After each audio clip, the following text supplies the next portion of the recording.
नमस्कार। आज हम बात कर रहे हैं फेंटेनिल की। एक ऐसा नाम जो आजकल आप जानते हैं काफ़ी सुर्खियों में है और अक्सर जुड़ी होती हैं इससे डरावनी कहानियाँ कि कैसे लोग इसके लिए अपना सब कुछ खो देते हैं। हाँ, बिल्कुल। ये नाम सुनते ही एक अजीब-सी सिरन होती है। बिल्कुल। तो हमारे पास एक ऑनलाइन वीडियो है जिसका टाइटल है फेंटेनिल इतना अच्छा क्यों महसूस होता है। आज हम इसी स्रोत की गहराइयों में उतरेंगे। दिलचस्प टाइटल है, विरोधाभासी लगता है। हाँ, वही तो। हमारा मकसद है ये समझना कि फेंटेनिल आखिर है क्या भला? ये हेरोइन से कैसे अलग है? इसे इतना खतरनाक क्यों माना जाता है? और सबसे अजीब बात, अगर ये इतनी बुरी है, तो डीलरों की पहली पसंद क्यों बन गई है? जबकि इस्तेमाल करने वाले इसे अक्सर नापसंद करते हैं। ये सारे सवाल बहुत ज़रूरी हैं। तो चलिए शुरू करते हैं इसी पहले सवाल से।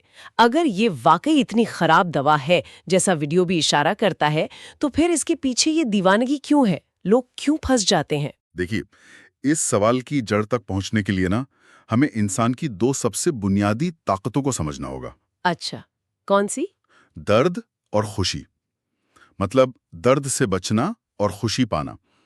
दर्द, चाहे वो फिज़िकल हो या इमोशनल, एक तरह का अलार्म है, रुको, कुछ गलत है, संभल जाओ। हाँ, सही कहा। और खुशी, चाहे वो खाने से मिले, किसी अपने से, वो हमें कहती है हाँ, ये अच्छा है, इसे फिर से करो। ये हमारी जिंदगी को ड्राइव करती हैं। ओके। और हमारे दिमाग और शरीर में इसके लिए खास सिस्टम्स हैं। इसमें ओपियोइड रिसेप्टर्स नाम के प्रोटीन बहुत अहम है। आप इन्हें न्यूरॉन्स पर लगे खास, क्या कहते हैं, ताले समझ सकते हैं। ताले? हाँ, ताले। और जब सही चाबी, यानी कोई ओपियोइड, इन तालों में फिट होती है, तो ये ताले खुलते हैं और 2 चीजें होती है। दर्द कम होता है और सुकून या खुशी का एहसास बढ़ता है। अच्छा। हमारा शरीर भी वो एंडोर्फिन जैसे नेचुरल ओपियोइड्स बनाता है, कम मात्रा में। जैसे हंसने पर या चोट लगने पे थोड़ी राहत मिलती है ना, हाँ, हाँ, बिल्कुल। वो एंडोर्फिन का काम है। लेकिन फिर आते हैं बाहरी ओपियोइड्स। कुछ हमें पौधों से मिलते हैं, जैसे मॉर्फिन, जिनसे फिर दवाएं बनी, कोडीन, ऑक्सीकॉन्टिन वगैरह।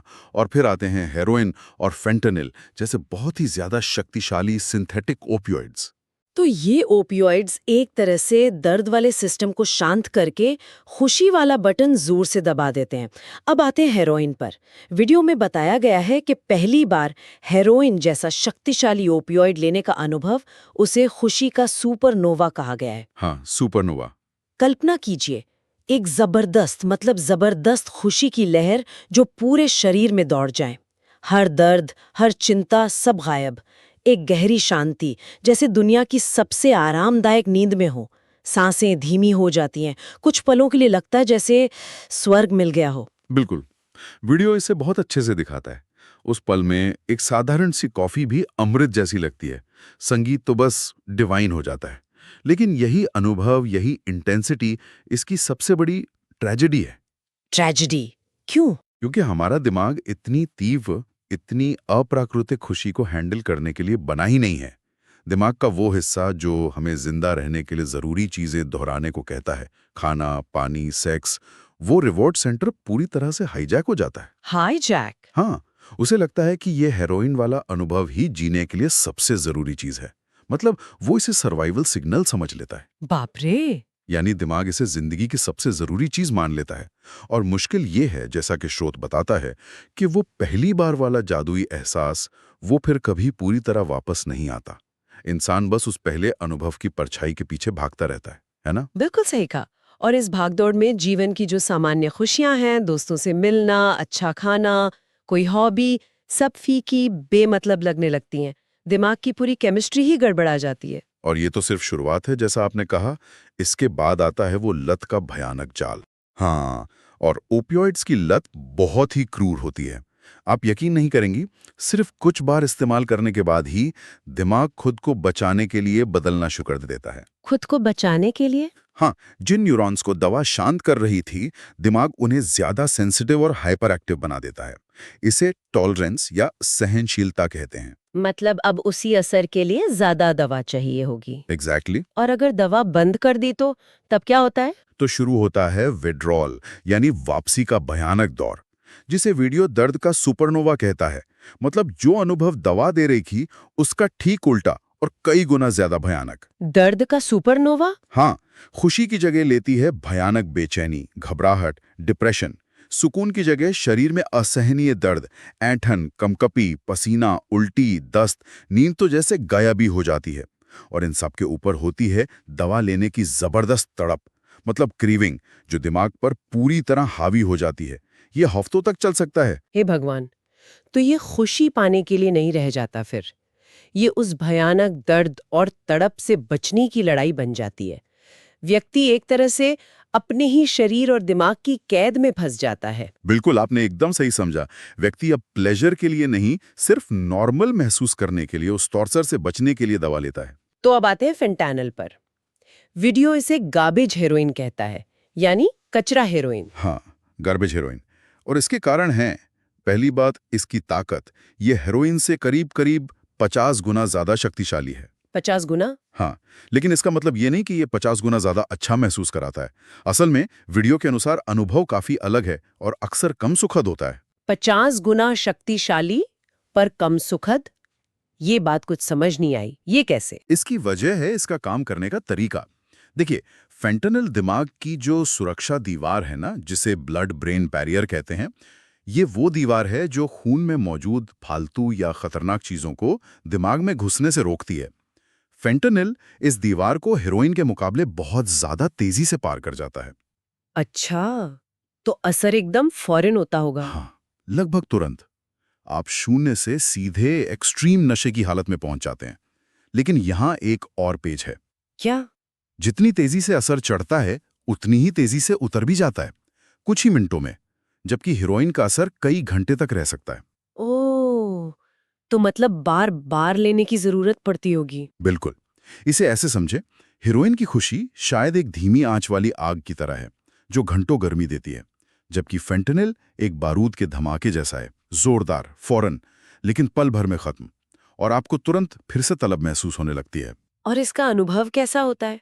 क्या वो हीरोइन वाला खुशी का सुपरनोवा मिलता है इसमें? वीडियो के मुताबिक ज्यादातर मामलों में नहीं। फेंटेनिल अक्सर हेरोइन वाली वो गहरी खुशी, जिसे यूफोरिया कहते हैं, वो नहीं देता, बल्कि ये एक तीव्र नशे की बेहोशी या सुस्ती लाता है, जिसे अंग्रेजी में नॉडिंग अवे कहते हैं। नॉडिंग अवे मतलब बस सुध-बुध खोकर झूमते रहना, लगभग बेहोशी की हालत में, बिना किसी खास आनंद के। वीडियो में से black hole of nodding away कहा गया है, एक अंधेरा गड्ढा जहां बस खो जाते हैं। ये तो सुनने में ही भयानक लग रहा है। हाँ, और क्योंकि ये इतनी तेजी से दिमाग पर असर करता है और उतनी ही तेजी से उतरता है, ये दिमाग के रिवॉर्ड सिस्टम को और भी बुरी तरह से झंझोड़ देता है। नतीजा, इसकी लत हेरोइन से भी ज्यादा तेजी से और ज्यादा मजबूती से लगती है। ज्यादा तेजी से लगने वाली लत। हाँ। और खतरा? जाहिर है खतरा भी ज्यादा होगा। खतरा तो बहुत ही ज्यादा है, क्योंकि ये इतना ज्यादा शक्तिशाली है, खुराक में जरा सी, मतलब माइक्रोग्राम्स की चूक भी जानलेवा हो सकती है। माइक्रोग्राम्स? हाँ, नमक के एक दाने जितनी मात्रा भी घातक हो सकती है। इसीलिए इसे अमेरिका के इतिहास की सबसे खतरनाक अवैध दवा कहा जा रहा है। वीडियो में जो आंकड़े दिए गए हैं वो वाकई चौंकाने वाले हैं। 2013 से 2023 के बीच अमेरिका में करीब 4 लाख मौतें फेंटानिल या उससे मिलते जुलते सिंथेटिक ओपियॉइड से जुड़ी हैं। 4 लाख मौतें 10 साल में? ये तो वाकई एक महामारी जैसा है। तो फिर ज्यादा खतरनाक, कम आनंददायक, ज्यादा नशे की लत, फिर वही सवाल घूम फिर कर आता है, लोग इसे ले क्यों रहे हैं अगर ये इतना ही बुरा है? और यहीं पर कहानी का सबसे चौंकाने वाला और शायद सबसे दुखद मोड़ आता है। वीडियो बिल्कुल साफ कहता है, ज्यादातर लोग इसे लेना ही नहीं चाहते। क्या लेना नहीं चाहते? हाँ, फेंटानिल असल में उपयोगकर्ताओं की दवा नहीं है, ये डीलरों की दवा है। ये डीलरों का सपना है। डीलरों का सपना? ये कैसे? ऐसा क्यों? सोचिए, इसे बनाना बहुत सस्ता है, लैब में केमिकल से बन जाता है।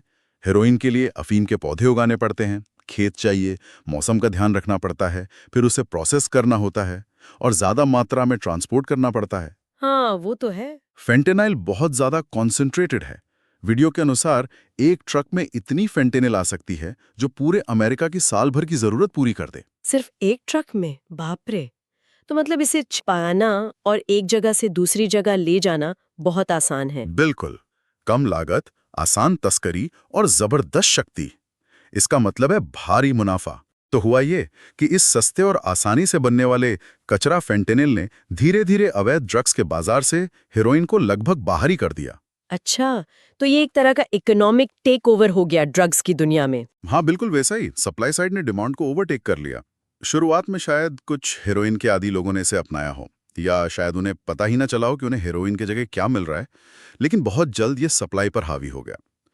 कई स्टडीज बताती हैं कि आज बहुत से ओपियोइड उपयोगकर्ता असल में फेंटानिल से बचने की कोशिश करते हैं, लेकिन उन्हें मार्केट में मिलती ही यही चीज है। तो असल में ये सप्लाई साइड का खेल है, जिसने इस्तेमाल करने वालों की पसंद या नापसंद के बावजूद पूरे बाजार को बदल दिया, उन्हें एक तरह से मजबूर कर दिया इसे लेने पर। हाँ, और बात इससे भी ज्यादा डरावनी तब हो जाती है जब हम मिलावट पर आते हैं। एक बहुत बड़ी सच्चाई ये है कि बहुत से लोग जो फेंटानिल से मर रहे हैं, उन्हें पता भी नहीं होता कि वो फेंटानिल ले रहे हैं। मिलावट मतलब? दूसरी दवाओं में। हाँ, डीलर अपना मुनाफा बढ़ाने के लिए, या ग्राहकों को आदी बनाने के लिए, या बस अपनी सप्लाई को स्ट्रेच करने के लिए फेंटानिल को दूसरी सस्ती दवाओं में मिला देते हैं। जैसे वो इसे पीस कर नकली ऑक्सीकोडोन या ज़ैनेक्स जैसी दिखने वाली गोलियों में मिला सकते हैं, या फिर, और ये बहुत खतरनाक ट्रेंड है, इसे कोकीन और मेथाम्फेटामाइन यानी मेथ जैसे स्टिमुलेंट्स में मिला देते हैं। अरे बाप रे! तो कोई कोकीन या मैथ खरीद रहा हो और उसे पता ही न चले कि उसमें फेंटेनिल मिला हुआ है? बिल्कुल, और यही चीज पूरे ड्रग मार्केट को एक माइंडफील्ड यानी बारूदी सुरंगों से भरे मैदान जैसा बना देती है। कोई भी कदम आपका आखिरी हो सकता है। डीलर अक्सर ये मिलावट करते समय मात्रा का सही अंदाजा नहीं लगा पाते, या शायद परवाह भी नहीं करते, और जरा सी ज्यादा फेंटेनिल जानलेवा साबित होती है।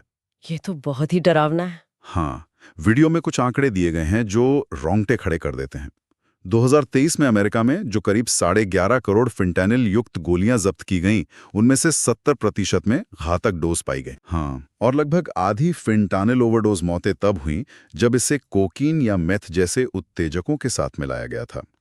हो सकता है कुछ लोग जानबूझकर ये कॉकटेल लेते हों, जिसे स्पीड बोलिंग कहते हैं, लेकिन बहुत से लोग अनजाने में इसका शिकार हो जाते हैं। वो बस पार्टी ड्रग समझकर लेते हैं, और उन्हें इस जानलेवा ओपियोइड सरप्राइज का जरा भी अंदाजा नहीं होता।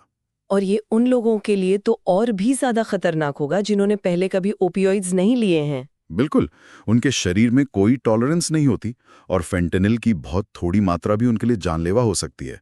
सच कहें तो चिकित्सा उपयोग के बाहर फेंटेनिल का वास्तव में कोई सकारात्मक पहलू नजर ही नहीं आता।